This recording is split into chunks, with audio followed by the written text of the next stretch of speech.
कैसे है? जो कल पूछा था ना कि भाई कंपनी, अगर हम मालिक बन गए कंपनी के, मालिक है तो ऐसे चलते फिरते कहीं किसी कंपनी में घुस जाए क्या? तो कंपनी का ऐसे मैनेजमेंट नहीं होता। कंपनी का जो गवर्नेंस होता है वो कैसे होता है कि ये कंपनी है, अब इस कंपनी के बहुत सारे मालिक हैं, खूब सारे मालिक हैं इसके। तो जो इसके मालिक हैं वो सारे के सारे क्या है, इसके शेयर होल्डर्स हैं, उन सबके पास में शेयर्स है। अब शेयर्स है तो ये सारे के सारे कंपनी चलाएंगे तो कैसे काम चलेगा? और ना इनको कंपनी चलाने आती है, इनके पास तो सिर्फ पैसे हैं। पैसे होने से कोई कंपनी नहीं चलती। आपने शेयर तो बन गए, हिस्सेदार तो बन गए, कंपनी चलाते कैसे, चलाना एक अलग कला है। तो कंपनी के निर्णय लेने के लिए क्या बनता है, एक डायरेक्टर का बोर्ड बनता है। एक बोर्ड बनाते हैं जिसको क्या कहते हैं, बोर्ड ऑफ डायरेक्टर्स। निदेशक मंडल जो है वो बनता है, इसमें कंपनी के डायरेक्टर्स होते हैं। इनका एक चेयरमैन होता है जिसको मैनेजिंग डायरेक्टर या एमडी या इसको जो चेयरमैन कहते हैं, मैनेजिंग डायरेक्टर नहीं, इसको क्या कहते हैं, चेयरमैन। जो है चेयरमैन की पोस्ट यहां पर होती है कि इस जो बोर्ड ऑफ डायरेक्टर है उसका चीफ कौन है। अब बोर्ड ऑफ डायरेक्टर में जितने डायरेक्टर हैं, आपको अपनी शेयर होल्डिंग के हिसाब से वहां पर बोर्ड ऑफ डायरेक्टर में जगह मिलती है। कि जैसे मान लो कि कोई कंपनी है और उस कंपनी के 10 डायरेक्टर हैं। कंपनी के बोर्ड ऑफ डायरेक्टर में कितने डायरेक्टर्स हैं टोटल? 10 डायरेक्टर्स जो है वहां पर है। और आपके पास में कंपनी का 10% शेयर होल्डिंग है। शेयर होल्डिंग कितना है? 10%। 10% हिस्सेदारी आपके पास है।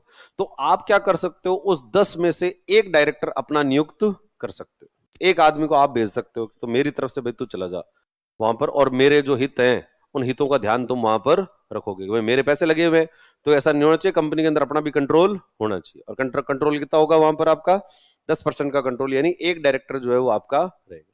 किसी के पास में 20% शेयर होल्डिंग है तो वो कितने डायरेक्टर भेज सकता है? 2 भेज सकता है। किसी के पास में 50% शेयर होल्डिंग है तो वो 5 डायरेक्टर जो है वहां पर भेज सकता है। इस तरीके से अलग अलग जो कंपनी के शेयर होल्डर है वो क्या भेजेंगे, वहां डायरेक्टर भेजेंगे। डायरेक्टर तब भेजेंगे जब आपका सफिशिएंट शेयर होल्डिंग हो जाए। ऐसा नहीं मेरे 0.0001% है तो मैं भी 1.001 का भेजूंगा, ऐसे नहीं। एक सफिशिएंट शेयर होल्डिंग होगी तब आपको कहां पर हिस्सेदारी मिलेगी? डायरेक्टर्स के अंदर, बोर्ड ऑफ डायरेक्टर के अंदर आपको जगह जो है वो मिले। अब कंपनी के जो निर्णय लेता है वो सारे निर्णय कौन लिया जाता है? ये बोर्ड ऑफ डायरेक्टर जो है वो निर्णय लेता है। डिसीजन, डायरेक्टर का मतलब डायरेक्शन देना, निर्देश देना, उसको दिशा देना, ये काम जो है कौन करेगा? ये बोर्ड ऑफ डायरेक्टर। अब ये बोर्ड ऑफ डायरेक्टर क्या करेगा? अब इनको कंपनी चलानी नहीं आती, इनके पास में सिर्फ पैसे थे। पैसे थे तो इन्होंने कंपनी बना तो ली, चलाने के लिए क्या करेंगे? मार्केट से लोग लेके आएंगे। जैसे इन्होंने मार्केट से कोई अच्छा बंदा जो उस कंपनी को चला सकता है तो एक लिया है, क्या? सीईओ। उसको कहा तेरे को इतनी इतनी तनख्वाह दे देंगे और तू आजा हमारे लिए काम कर। तो ये तनख्वाह के लिए ये आदमी काम करने के लिए तैयार हो जाएगा, तो ये काम करने के लिए ये लिया है। इसके नीचे हुआ पूरा स्टाफ, कंपनी का और खूब सारा स्टाफ रख लिया जिनको काम करना आता है। जिनको काम करना आता है इनको कहा तुम करो काम, काम करो, काम के बदले तुम्हें क्या देंगे? सैलरी जो है वो देंगे, तनख्वाह देंगे। तनख्वाह देंगे तो ये सब लोग जो है कार्य करेंगे और काम करके ये क्या कमाएंगे? लाभ, प्रॉफिट कमाएंगे। और प्रॉफिट कमा कर किसको देंगे? इस बोर्ड ऑफ डायरेक्टर को देंगे। अब ये बोर्ड ऑफ डायरेक्टर जो है वो फिर आगे और निर्णय लेगा कि इस प्रॉफिट का क्या करना है। इस प्रॉफिट का क्या करना है? इस प्रॉफिट को क्या हम शेयर होल्डर में बांट दें या फिर इस प्रॉफिट का और नया निवेश कर दें? तो ऐसा भी तो हो सकता है ना, कंपनी जो है सोचे कि अपन को तो कहां बांटने का है, एक्सपेंड करना है और बिजनेस बढ़ाना है। और बिजनेस बढ़ाना है तो ये जो लाभ कमाया है ये लाभ को क्या करो? और अधिक निवेश करो। निवेश करो, एक फैक्ट्री खोल रखी है एक और खोलो, 10 खोल रखी है तो और 20 और खोल दो। तो इसके लिए आपको निवेश करना पड़ेगा, और निवेश करना पड़ेगा तो पैसा कहां से आएगा? ये जो प्रॉफिट वाला पैसा उसका प्रयोग किया जा सकता है। तो और ये निर्णय कौन लेगा?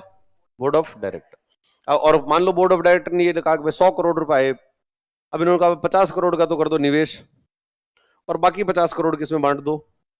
शेयर होल्डर में बांट दो। और शेयर होल्डर में भी सबसे पहले किसको बांटेंगे?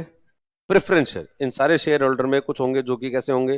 प्रेफरेंस शेयर वाले होंगे। इन प्रेफरेंस शेयर वालों को सबसे पहले जो है वो बांटते हैं। उसके बाद अगर बच गया कुछ पैसा, फिर भी ठीक ठाक सा पैसा बच गया, तो किसमें बांटेंगे? इक्विटी वालों को बांटेंगे। तो इक्विटी शेयर होल्डर जिसके पास शेयर होल्डिंग होती है उनको जो लाभ का वितरण है उस लाभ के वितरण में उनको वरीयता नहीं दी जाती।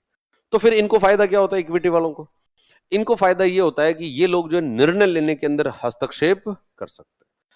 अगर आपके पास 10% शेयर होल्डिंग प्रेफरेंस शेयर की है, 10% शेयर तो है परंतु किस प्रकार के हैं? प्रेफरेंस शेयर है, तो आपका कोई डायरेक्टर वहां पर नियुक्त नहीं होगा। ये डायरेक्टर किसके नियुक्त होंगे? इक्विटी वालों के होंगे। तो इक्विटी शेयर होल्डिंग जिसके पास में होती है, जो इक्विटी शेयर धारक है वो कंपनी के निर्णय के अंदर जो है वो क्या करता है, हस्तक्षेप करता है। वोटिंग का पावर होता है उसके पास में, मतदान करने का अधिकार होता है। लेकिन प्रेफरेंस शेयर जो होते हैं, प्रेफरेंस शेयर होल्डर के पास में वोटिंग का पावर नहीं होता। वो किसी प्रकार के मतदान वगैरह में भाग नहीं ले सकता। कंपनी को निर्णय ले रही है कि साहब हमको ये निवेश करना चाहिए कि नहीं करना चाहिए, बताओ देखें, तो उसके लिए क्या करवाई जाएगी, एक वोटिंग। अब आजकल तो जो है वो क्या करवाई जाती है, ऑनलाइन वोटिंग होती है। हर कंपनी क्या करती है, अपना एक ऑनलाइन वोटिंग का टाइम बता देती है कि साहब इतनी तारीख को इतने बजे से लेकर इतने बजे तक अपन जो है वोटिंग करेंगे, इस निर्णय पे वोटिंग करेंगे, बता देना देखे। तो सब लोग जो है वो लॉग इन करो और वोटिंग करो। अब अगर आपको मन करता है तब तो करो, नहीं करता है तो मत करो, पर आपके पास ये ऑप्शन है कि आप वोटिंग कर सकते हो। वोटिंग तभी कर सकते हो जब आपके पास कैसा शेयर है, इक्विटी शेयर। अगर आप प्रेफरेंस शेयर है तो आपके पास वो वोटिंग का लिंक ही नहीं आएगा। अगर आपके पास में कैसा शेयर खरीद रखा है आपने, प्रेफरेंस शेयर खरीद रहा है, तो आपके पास में वो वोटिंग का लिंक आएगा ही नहीं। इसलिए ये दो प्रकार के शेयर्स जो है वो हो गए। कौन कौन से हुए, सबसे पहला तो कौन सा हुआ, एक तो हुआ इक्विटी और दूसरा कौन सा हुआ, प्रेफरेंस। इसको क्या कहते हैं, अधिमान शेयर। इसको लाभांश में क्या देते हैं, वरीयता। लाभांश के वितरण में वरीयता, preference in dividend distribution. Dividend distribution के अंदर इसको प्रायोरिटी देते हैं, ठीक है। जबकि इनके पास में किसका अधिकार नहीं होता, मतदान का अधिकार नहीं होता। मतदान का कोई राइट जो है वो नहीं होता। इनको लाभांश के वितरण में वरीयता नहीं दी जाती है, ठीक है। और इनके पास में किसका अधिकार होता है, मतदान का अधिकार होता है। और यही कंपनी के वास्तविक मालिक है।